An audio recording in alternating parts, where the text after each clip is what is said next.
It's Prince Amukamara, starting cornerback for the Giants, forumf.com. I'm here with Prince Amukamara from the Giants, correct? Correct. That's right. And I'm calling with the Prince. And now we're going to talk a little bit about your signing with the Giants. Now I understand that you felt the need to be with the Giants, like you wanted to be here. Is that true? Because this is something I've heard and done research on. When I was drafted? Yes. Like, did you see yourself wanting to be with the Giants? Is that true? No, because Okay, see, I want to clear that. I was picked to go a little bit higher, so they weren't even on my radar. But I'm definitely glad I ended up with them. And why so? Well, because we won a Super Bowl my first year. I think that's a huge reason. I was going to ask you that because not a lot of people get to accomplish that as a rookie. So I think that's a very big accomplishment, as you suggested. So what's your goals for the Giants, or your team, I should say?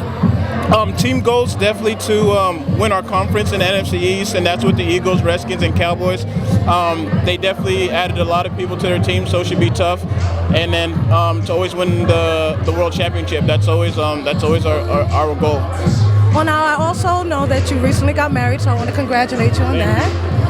And you are a little creeper on Twitter. Well, you said you creeped on Twitter in a previous interview with Vibe. You said you do a little creeping. But what I want to know is, do you speak to your fans? Like, do you respond to them, and do you? Always good and bad. I mean, I remember my first year. I think I got beat on a play, and a fan said, "Oh, you can chase lions and tigers because I'm Nigerian, but you can't catch that receiver." You know, and it's definitely funny, and what's actually funny is how emotionally attached older men are by what us boys do with the ball. But I understand fans. That's just how fans are. When you're winning, they praise you, and when you're losing, they criticize you. And so it's part of the game, and I definitely don't take none of it to heart, and I definitely don't. I never insult them back. I always say something like "Love you, man, praying for you," or send a smiley face. So definitely nothing. Yeah. That's always good. Now you're here supporting Chris Rogers and the Tap Inc. Foundation.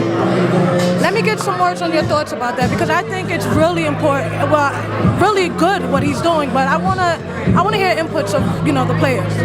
TAP is an amazing foundation. It stands for Together Assisting People, and I wish I had a program like that when I was younger, because when I was younger, just like all the kids, only thinking about the next level, just playing in the NFL, playing in the NBA, and you never think about the business side if that doesn't happen. So, I mean, I barely learned how to tie a tie off of YouTube. So no, and that was when I was in the NFL. So growing up, I never really had anyone really teach me anything about that, or just the business side of anything. Just having no one to talk to, how to network, and how to have those conversations, how to exchange business cards with people and stuff like that. Exactly. So Chris's foundation, I mean, it's going to be huge, and it's a great thing that's going on.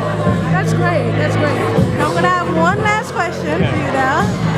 I know that you are very health conscious, and you say that you wish you had an organization like this, but we all know there are a lot of kids that look up to you, because you're a really positive individual. I mean, the way you eat, you're self-conscious. Do you ever think that you would have a business outside of, pretty much, what would you do if it wasn't football? Well, that's easy. I'd be playing basketball. No, I'm Get out! I was gonna say stop. I wish. No. You know what? I like to act, so I would love to be an actor of some sort. Yeah.